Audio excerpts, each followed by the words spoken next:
I'm Larry Anglisano, Aviation Consumer magazine. Behind me is a new Cirrus SR20, Cirrus's entry-level airplane. Now, the SR20 has been outsold and sort of overshadowed by its sibling, the SR22, of course, even though the SR20 came before the SR22 in the Cirrus evolution. Now, what a lot of buyers don't realize is that the SR20 shares a lot of the same features as the 22, but at a sizable cost delta.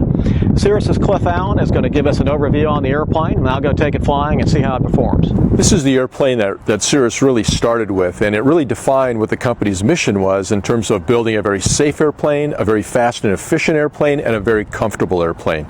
The airplane, of course, every airplane we've ever built is equipped with the Cirrus airframe parachute system.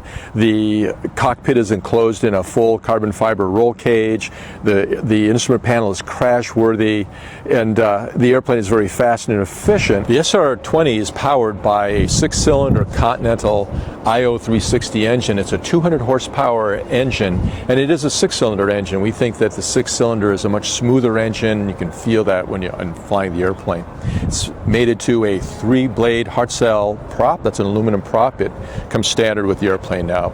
You can see on the nose it's all LED lighting now. We don't have any more incandescent lights. That's a LED landing light, as well as all the running lights are all LED. In 2014, we went to the Behringer Wheel and Brakes, and Behringer is a French company that their history is in Formula One race cars and enduro motorcycles. It's a very lightweight wheel and a very high temperature brake. The SR20 comes standard with the Garmin Perspective. This airplane is equipped with 12-inch screens. The standard airplane has 10-inch screens, but the functionality is the same. The airplane has synthetic vision, full multi-function display, and as we move down the panel, we've got keyboard controller, GFC 700 digital autopilot, the audio panel here, and the flaps, mixture, power lever, fuel, all right here at the pilot's disposal. I mean, our airplanes are designed for single pilot IFR flying, and you can see that everything is very much canted towards the left seat and puts everything right in the hands of the pilots. We think a lot about ergonomics when we're designing the cockpit of our airplane. This aircraft is equipped with optional air conditioning. You can see the controls here.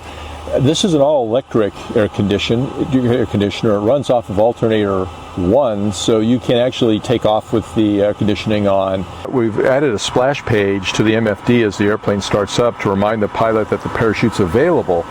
And as we take off, we have a pre-flight briefing and we call out when CAPS is available at 600 feet AGL.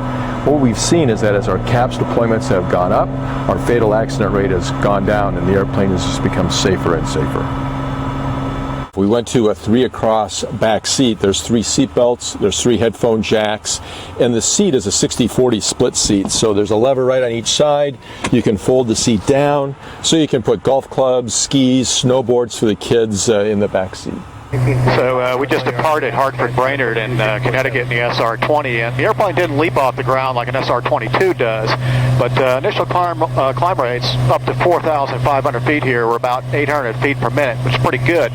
Now, one thing that sort of surprised me is how smooth this Continental 6-cylinder is, the IO360ES, and it also seems like the cabin is quieter than the SR22. We're in good stretch. 75% power.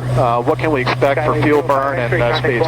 We're at 2,500 RPMs, about 24.8 manifold pressure. We're just above a standard day, so we should be seeing about 150 knots at 11.6. Now we're a little bit above that standard day. I think we're looking at about 100. We've got 150 on the true airspeed right now. So we're really getting the book figures out of the airplane. 150 knots on 11.5 gallons fuel burn right now. So rather than using a servo tab or an anti-servo tab, we use springs to set the elevator to a certain angle of attack, and what that gives us is a very stable platform. So the airplane's not on the autopilot now, it's just in trim flight, and I can whack the controls, and the airplane just wants to return to its trimmed condition. So we can really simulate some real rough turbulence, and the airplane just wants to get right back to straight and level flight. Really try and make the airplanes almost interchangeable for the step up. So if you learn to fly, get your instrument rating in an SR20, it's a very easy transition into the SR22. 22 is about 5 knots faster for everything in the pattern right down to the landing. But the sight pictures, how the airplane feels, is nearly identical.